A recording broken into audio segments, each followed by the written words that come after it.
Hi, I'm Desiree, and I'm here to talk to you about the Los Alamos case study on behalf of Melissa, Britt, and myself. Let's get started. So I have a brief overview of Los Alamos National Laboratory. Let's pick up at the end of the Cold War. So the problem is Los Alamos was challenged with undergoing a transformational change that affected the whole organization. Because the Cold War had ended, government funding was redirected to areas outside of nuclear research. Los Alamos now realized its organizational mission and core competencies no longer adequately define the company's vision and goals for the future. These external environmental disruptions initiated a fundamental change. So as the company is going through this organizational change at all levels, they kept in mind 4 key questions. I have them here on the PowerPoint for you to take a look at as I go over the context. So, of course, Los Alamos was faced with several disruptions, including the reduction in the nuclear war relevancy, that reduced government spending I mentioned, a shift in world and political views. And to truly address these factors, a major change at all levels of the organization was needed to really shift the corporate culture, mission, and initiatives.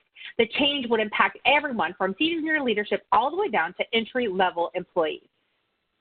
So let's take a look at the view from the top. So we have the shift in the organizational mission to one of solving complex national problems where science truly made a difference. By becoming customer-focused and relying on teamwork, accountability, and employee engagement, they truly hope to achieve their new mission. Leading the restructuring were a whole new top management team whose goal were to involve employees in decision-making, avoid duplication of efforts, and improving communication. Also providing greater flexibility for the organization overall. So as a result, several key considerations were impacted through this process. That some of that knowledge was lost as a result of the senior leadership leaving and new leadership coming on. However, with this new management, brought in new ideas and energy to the organization. Now mid-level managers were encouraged to solve decisions and exercise empowerment at their own level. Additionally, employees were now involved in day-to-day decision-making. The goal was to create new stakeholders in the organization. However, a survey of employees revealed a high level of disenchantment. As a result, leaders realized that more work needed to be done in terms of motivation and trust. So let's take a look at the view from the bottom. Employees initially felt this lack of communication internally and externally.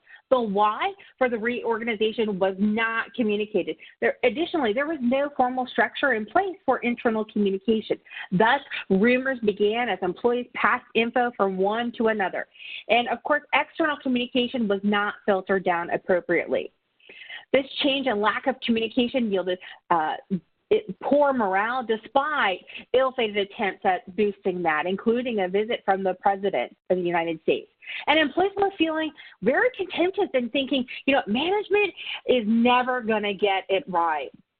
So how should the company respond to change? Well, they should find innovative solutions to stimulate that organizational growth. A couple of things they can do: complete additional research into climate change, supercomputing, astrophysics. Use the history of Los Alamos to encourage future generations to pursue STEM programs. Capitalize on the historic landmarks and national beauty of the area in tourism. Allow time for change, right? With an organization the size of Los Alamos, change of this magnitude can take upwards of 10 years. Also, empowerment is key. Employees at all levels of the organization should be empowered and to make decisions and seek innovative solutions. Additionally, increase that communication company-wide, both internally, providing that customer-focused approach, providing employees a voice through the use of technology, and of course, externally, utilizing public affairs properly to regulate communication with the media. This may mean we need to declassify public affairs to provide that ease of access. Also, capitalize on community involvement. Receive that continuous feedback from neighboring communities and leaders. And then publish media highlighting the positive impact that Los Alamos has had in New Mexico. So how are leaders going to know that they've taken the proper course of action? Well, first and foremost, you're going to see, you guessed it, engaged employees. And these employees are going to be engaged. They're going to have the knowledge and tools necessary to make those empowered decisions. They're going to be accountable for the decisions that they make, and they're going to have increased levels of responsibility. They're also going to be given the adequate time needed to make the change. Leaders are going to remain committed to providing the appropriate communication needed for that continued success. Communication is going to be filtered through the appropriate channels, and as a result, rumors are going to be at a minimum.